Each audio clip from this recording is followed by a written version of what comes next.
মাননীয় স্পিকার, এখন চলছে রাষ্ট্রপতির ভাষণের উপর আলোচনা।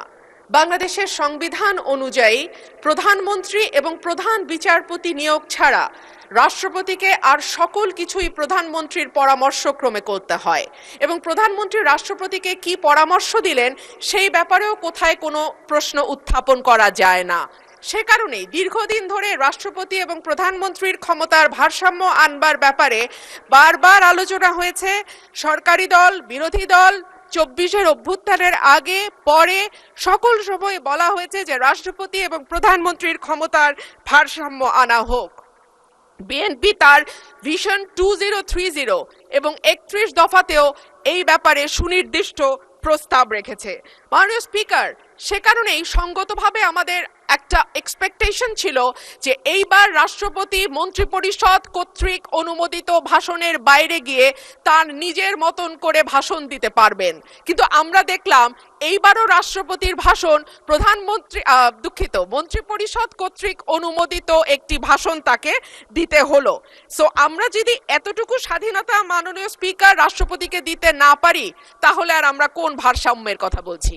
যাই হোক মাননীয় স্পিকার, আমার বক্তব্যের শুরুতেই আমি ধন্যবাদ জানাই মহান রাব্বুল আলামিনের দরবারে, যিনি আমার এই কঠিন যাত্রাকে সহজ করে দিয়েছেন।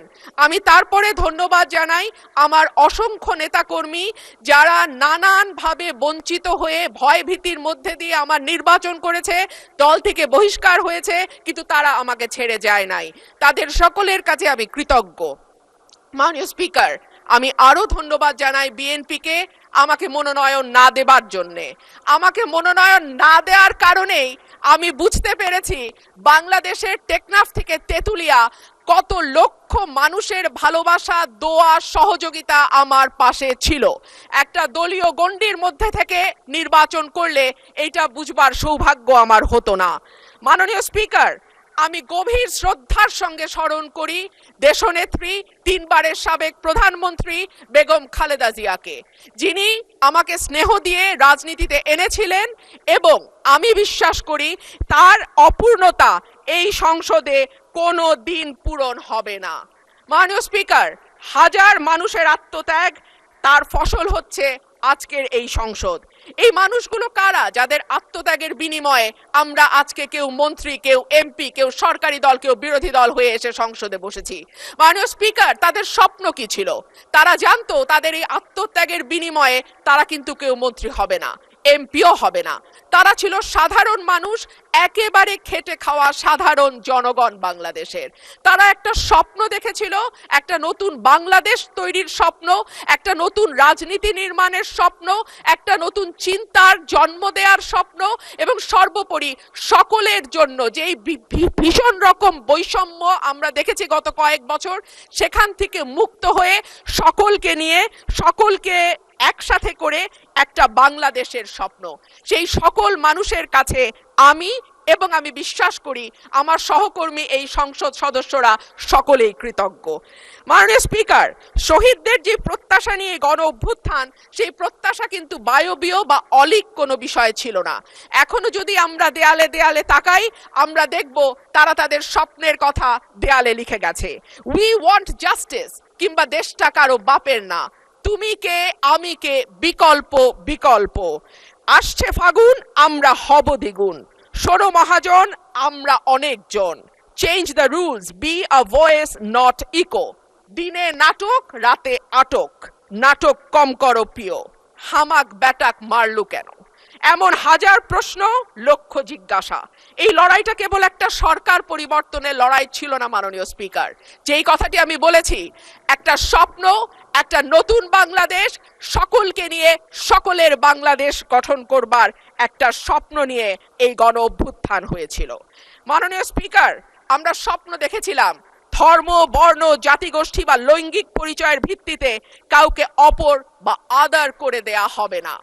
মাননীয় স্পিকার, আমি খুব বিনয়ের সাথে বলি, এই আন্দোলনের সম্মুখ সারিতে ছিলেন নারীরা।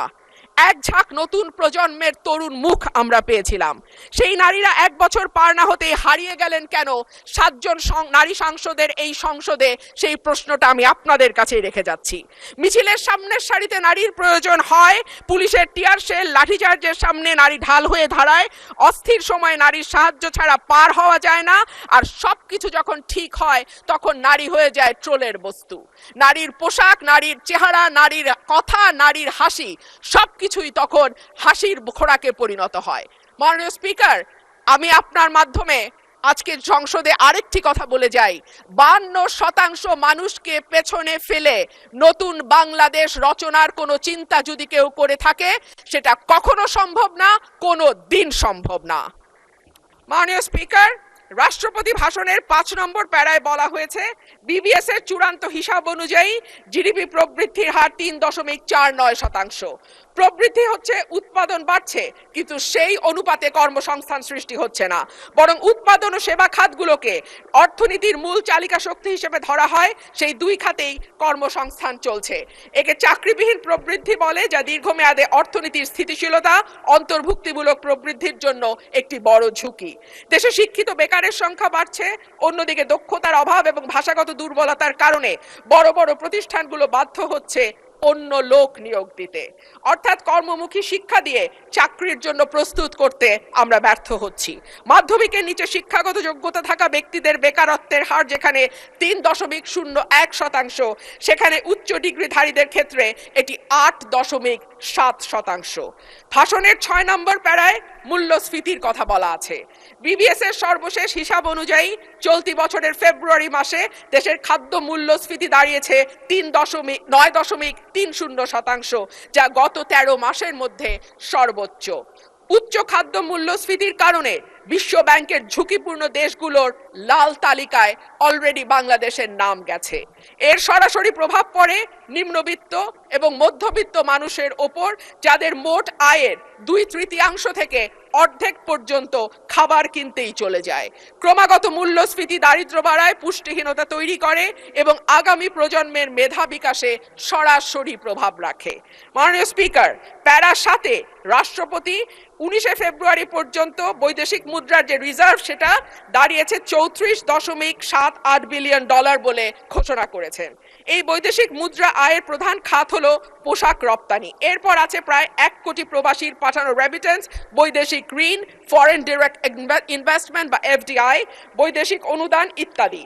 একক শিল্প হিসেবে তৈরি পোশাক খাতের উপর অতিরিক্ত নির্ভরতা, বৈদেশিক ঋণ বেড়ে $113.51 বিলিয়ন হওয়া, এফডিআই এর ক্রমাবনমন ইত্যাদিকে মোকাবেলা করতে হলে রফতানি পণ্যের বহুমুখীকরণ, বিনিয়োগ বান্ধব পরিবেশ তৈরি, বিদেশে দক্ষ শ্রমশক্তি প্রেরণের কোনো বিকল্প নাই। সম্প্রতি সিপিডির সম্মানীয় ফেলো প্রফেসর মোস্তাফিজুর রহমান বলেন, ভবিষ্যতে ঋণ পরিশোধের চাপ আরো বাড়বে, তাই এখন থেকেই আয় বাড়ানোর দিকে নজর দিতে হবে। রপ্তানি ও প্রবাসী আয়ের প্রবাহ শক্ত না হলে এই চাপ সামাল দেয়া সত্যিই কঠিন। পাশাপাশি হুন্ডি ও অর্থ পাচার বন্ধে কঠোর ব্যবস্থা নেওয়ার কথা বলা হয়েছে। গত 15 বছরে দেশ থেকে যে বিপুল পরিমাণ টাকা পাচার হয়েছে, যার পরিমাণ কেন্দ্রীয় ব্যাংকের হিসাব মতে $23,400 কোটি, সেটি ফেরত আনা না গেলে কিংবা ব্যাংক খাতে থাকা 6 লক্ষ কোটি টাকার খেলাপি ঋণের পরিমাণ কমিয়ে আনা না গেলে অর্থনীতির পুনরুদ্ধারের কোনো পরিকল্পনাই কাজে আসবে না। পাচারকৃত টাকার 75% যায় ওভার অ্যান্ড আন্ডার ইনভয়েসিং এর মাধ্যমে। গত 10 বছরে এই ওভার অ্যান্ড আন্ডার ইনভয়েসিং এর মাধ্যমে পাচার হয়েছে $68 বিলিয়ন। সুতরাং এই মিথ্যা ইনভয়েসিং বন্ধ করা না গেলে টাকা পাচারও বন্ধ সম্ভব নয়। মাননীয় স্পিকার, রাষ্ট্রপতি তার ভাষণে বাংলাদেশ ব্যাংক, রাষ্ট্রায়ত্ত ও বেসরকারি ব্যাংক, বীমা, আর্থিক প্রতিষ্ঠান ও পুঁজিবাজারের সঙ্গে সমন্বয়ের মাধ্যমে সার্বিক তদারকি উন্নতকরণ, আমানতকারীদের সুরক্ষা নিশ্চিত, খেলাপি ঋণ হ্রাসে গুরুত্ব দেওয়ার কথা বলেছেন। যে কোনো দেশে কেন্দ্রীয় ব্যাংক হলো আর্থিক প্রতিষ্ঠানের নিয়ন্ত্রক সংস্থা। এটি সরকারের ব্যাংক হিসেবে কাজ করে। দক্ষিণ এশিয়ার দেশগুলোর দিকে তাকালে দেখা যায় কেন্দ্রীয় ব্যাংকে প্রিন্সটন বা ক্যালিফোর্নিয়া থেকে পিএইচডি করা উচ্চ ডিগ্রিধারী মানুষজন, অভিজ্ঞতা সম্পন্ন লোকজন নিয়োগ পেয়েছেন। অন্যদিকে বাংলাদেশে নতুন সরকার গঠনের পর যিনি নিয়োগ পেয়েছেন, তিনি হলেন বিএনপির নির্বাচন পরিচালনা কমিটির সদস্য এবং একজন সোয়েটার ফ্যাক্টরির এমডি। মাননীয় স্পিকার, আমি আপনাকে অনুরোধ করব আমার সময় 2 মিনিট বাড়িয়ে দিতে। মাননীয় স্পিকার, একই ঘটনা আমরা বিশ্ববিদ্যালয়ের উপাচার্য নিয়োগের ক্ষেত্রেও দেখেছি। সবগুলো বিশ্ববিদ্যালয়ে দলীয় ভিসি প্রভিসি নিয়োগ দেয়া হয়েছে। দল করা দূষণীয় কিছু নয়, কিন্তু দল না করলে যদি নিয়োগ না হয় সেটা দুর্ভাগ্যজনক। মাননীয় স্পিকার, রাষ্ট্রপতির ভাষণে উঠে এসেছে অলিগার্কিক কাঠামো ভেঙে জনগণের অংশগ্রহণ নিশ্চিত করা, বিনিয়োগ নির্ভর অর্থনীতি তৈরি করা। আশা করব আগামীতে সালমানের জায়গায় সাইফুর এসে বসবে না। আশা করব বিনিয়োগ বান্ধব পরিবেশ তখনই হবে যখন আমরা আমলাতান্ত্রিক জটিলতা কমিয়ে বিদ্যুৎ গ্যাসের নিরবচ্ছিন্ন সরবরাহ নিশ্চিত করতে পারবো, ঘুষ দুর্নীতি কমিয়ে একটা ওয়ান স্টপ সার্ভিসের ব্যবস্থা করতে পারবো। পাতানো নির্বাচন বলতেই 14, 18, 24-এর কথা আসে মাননীয় স্পিকার, কিন্তু গত কয়েকদিন আগে পত্রিকায় যেটা স্পষ্টভাবে এসছে 2008 সালের নির্বাচন মাননীয় স্পিকার, সেটিও কোনো নিরপেক্ষ নির্বাচন ছিল না। 2008 সালের নির্বাচনেও একরকম পাতানো খেলা এবং ভেতরের নানান নকশার মাধ্যমে এক দলকে একেবারে ব্রুট মেজরিটি দিয়ে সংসদে আনা। ধন্যবাদ মাননীয় সদস্য।